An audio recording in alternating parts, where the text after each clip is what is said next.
Solo Momo sabía esperar tanto y entendía lo que decía.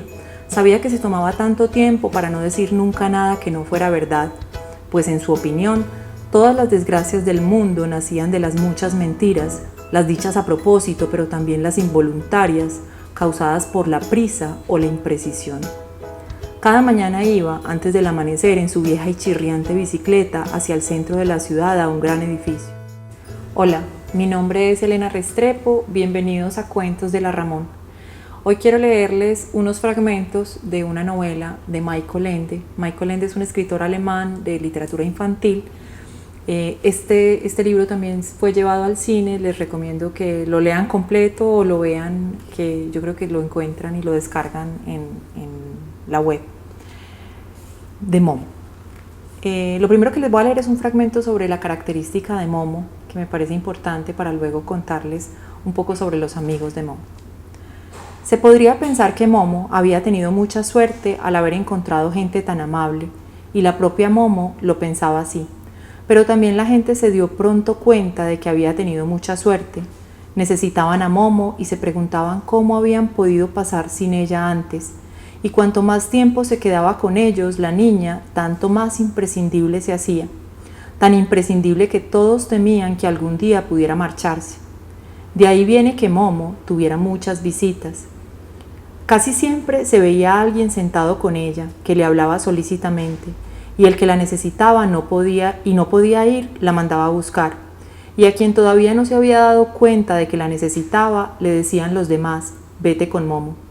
Estas palabras se convirtieron en una frase hecha entre la gente de las cercanías, igual que se dice, buena suerte, o que aproveche, o y qué sé yo, se decía en toda clase de ocasiones, vete con Momo. ¿Pero por qué? Es que Momo era tan increíblemente lista que tenía un buen consejo para cualquiera. Encontraba siempre las palabras apropiadas cuando alguien necesitaba consuelo. ¿Sabía hacer juicios sabios y justos? No. Momo, como cualquier otro niño, no sabía hacer nada de esto. Entonces, ¿es que Momo sabía algo que ponía a la gente de buen humor? ¿Sabía cantar muy bien o sabía tocar un instrumento? ¿O es que, ya que vivía en una especie de circo, sabía bailar o hacer acrobacias? No, tampoco era eso. ¿Acaso sabía magia? ¿Conocía algún encantamiento con el que se pudiera ahuyentar todas las miserias y preocupaciones? ¿Sabía leer en las líneas de la mano o predecir el futuro de cualquier otro modo? Nada de eso. Lo que la pequeña Momo sabía hacer como nadie era escuchar. Eso no es nada especial, dirá quizá algún lector. Cualquiera sabe escuchar. Pues eso es un error. Muy pocas personas saben escuchar de verdad, y la manera en que sabía escuchar Momo era única. Momo sabía escuchar de tal manera que a la gente tonta se le ocurrían, de repente, ideas muy inteligentes. No porque dijera o preguntara algo que llevara a los demás a pensar esas ideas, no. Simplemente estaba allí y escuchaba con toda su atención y toda simpatía. Mientras tanto, miraba al otro con sus grandes ojos negros y el otro en cuestión notaba de inmediato cómo se le ocurrían pensamientos que nunca hubiera creído que estaban en él. Sabía escuchar de tal manera que la gente perpleja o indecisa sabía muy bien, de repente, qué era lo que quería. O los tímidos se sentían de súbito muy libres y valerosos, o los desgraciados y agobiados se volvían confiados y alegres. Y si alguien creía que su vida estaba totalmente perdida y que era insignificante, y que él mismo no era más que uno entre millones, y que no importaba nada y que se podía sustituir con la misma facilidad que una maceta rota, iba y le contaba todo esto a la pequeña Momo y le resultaba claro, de modo misterioso, mientras hablaba, que tal como era, solo había uno entre todos los hombres y que por eso era importante a su manera para el mundo. Así sabía escuchar Momo. Y ahora el capítulo 4. Un viejo callado y un joven parlachín. Aun cuando alguien tiene muchos amigos, suele haber entre ellos unos pocos a los que se quiere todavía más que a los demás. También en el caso de Momo era así. Tenía dos grandes amigos que iban a verla cada día y que compartían con ella todo lo que tenían. Uno era joven y otro viejo. Momo no habría sabido decir a quién de los dos quería más. El viejo se llamaba Beppo Barrendero. Seguro que en realidad tendría otro apellido, pero como era barrendero de profesión y todos le llamaban así, Él también decía que ese era su nombre. Beppo Barrendero vivía en una choza que él mismo se había construido cerca del anfiteatro, a base de ladrillos, latas y cartón embreado. Era extraordinariamente bajo e iba siempre un poco encorvado, por lo que apenas sobrepasaba a Momo. Siempre llevaba su gran cabeza, sobre la que se erguía un mechón de pelos canosos, un poco torcida, y sobre la nariz llevaba unas pequeñas gafas. Algunos opinaban que a Beppo Barrendero le faltaba algún tornillo. Lo decían porque ante las preguntas se limitaba a sonreír amablemente y no contestaba. Pensaba, y cuando creía que una respuesta era innecesaria, callaba, pero cuando la creía necesaria, pensaba sobre ella. A veces tardaba 2 horas en contestar, pero otras tardaba todo un día. Mientras tanto, el otro, claro está, había olvidado que había preguntado, por lo que la respuesta de Beppo le sorprendía. Solo Momo sabía esperar tanto y entendía lo que decía. Sabía que se tomaba tanto tiempo para no decir nunca nada que no fuera verdad, pues en su opinión, todas las desgracias del mundo nacían de las muchas mentiras, las dichas a propósito, pero también las involuntarias, causadas por la prisa o la imprecisión.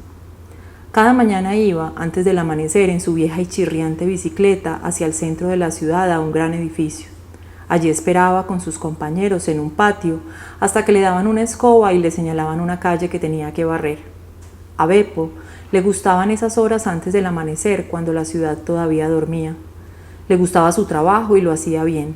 Sabía que era un trabajo muy necesario. Cuando barría las calles lo hacía despaciosamente pero con constancia.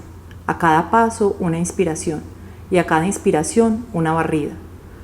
Paso, inspiración, barrida. Paso, inspiración, barrida. De vez en cuando se paraba un momento y miraba pensativamente ante sí.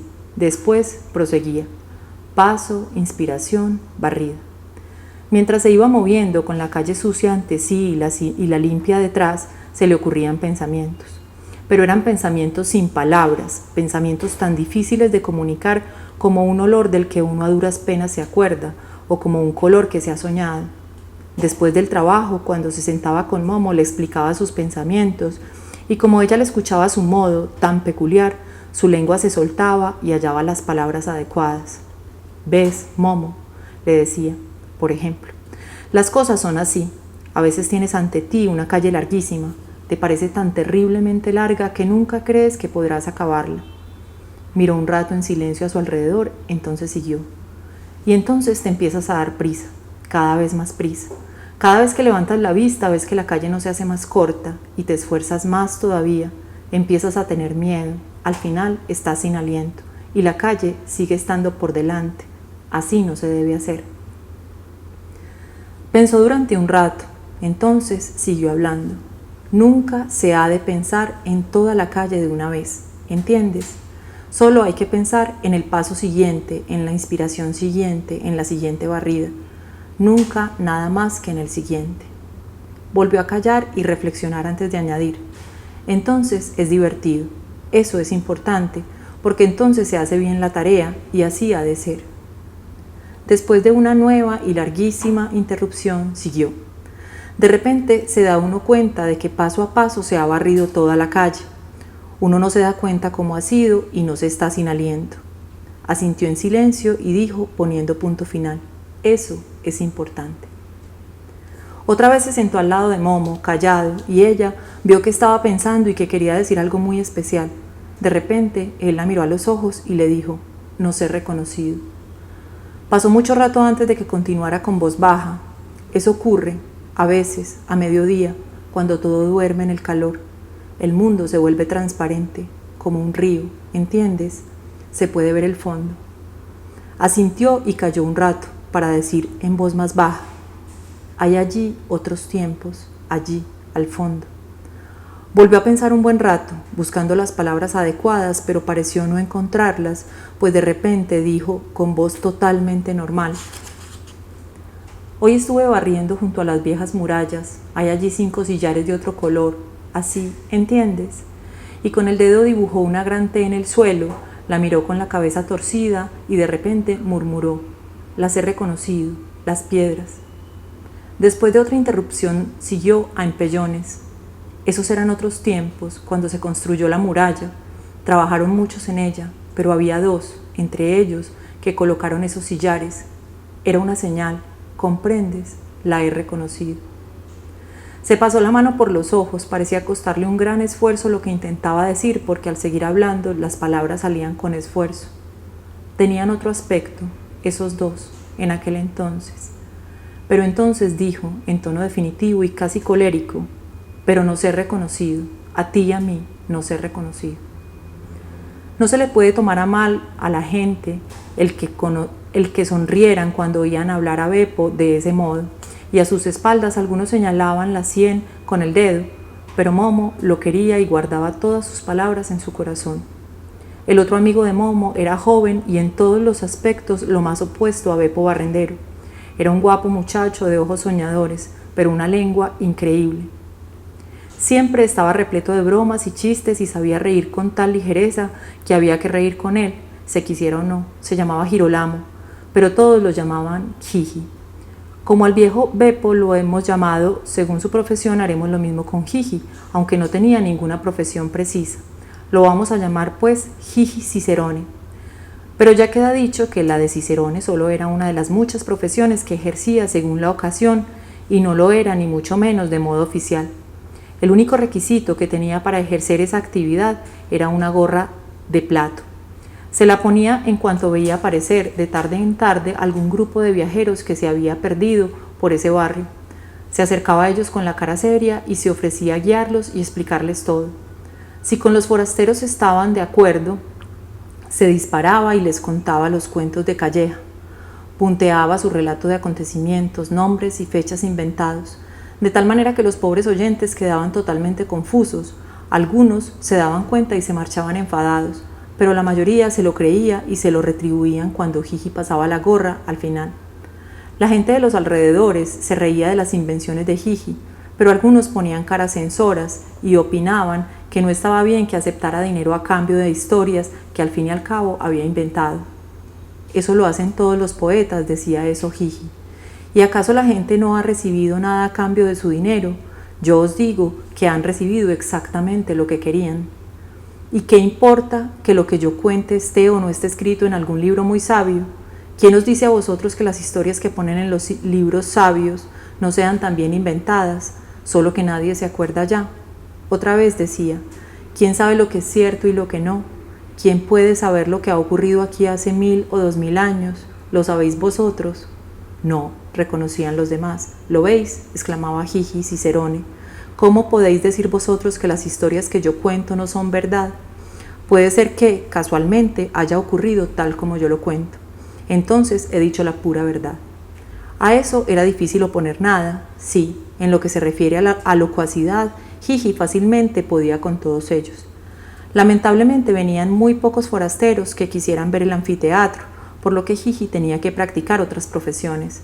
Según la ocasión, era guarda de un aparcamiento, testigo de boda, paseador de perros, cartero de amor, participante en un funeral, traficante de recuerdos y muchas otras cosas más. Pero Gigi soñaba con volverse rico y famoso. Vivía en una casa de fábula rodeada de un parque, comería en platos dorados y dormiría sobre almohadas de seda, y se veía a sí mismo en el esplendor de la fama como un sol, cuyos rayos ya lo calentaban ahora en su miseria. Lo conseguiré, exclamaba cuando los otros se reían de sus sueños. Todos os acordaréis de mis palabras. Pero ni él mismo hubiera podido decir cómo pensaba alcanzar la fama, porque no le atraían demasiado el esfuerzo y el trabajo. Eso no tiene mérito, le decía a Momo. Así se puede hacer rico cualquiera. Míralos. Lo que parecen los que han vendido la vida y el alma por un poco de bienestar. No, a eso no juego yo. Y aunque muchas veces no tenga dinero ni siquiera para pagar una taza de café, Gigi seguirá siendo Gigi. Se pensaría que era totalmente imposible que dos personas de ideas tan diferentes acerca del mundo y la vida como Gigi Cicerone y Beppo Barrendero se hicieran amigos. Sin embargo, así era. Da la casualidad que el único que nunca censuraba a Gigi su ligereza era el viejo Beppo, y por la misma casualidad era precisamente el locuaz Gigi el único que nunca se reía del sorprendente y viejo Beppo. Probablemente fuera a causa del modo en que Momo los escuchaba a ambos. Y bueno, Les dejo la inquietud, ojalá lo lean y sigan disfrutando de los cuentos de la Ramón.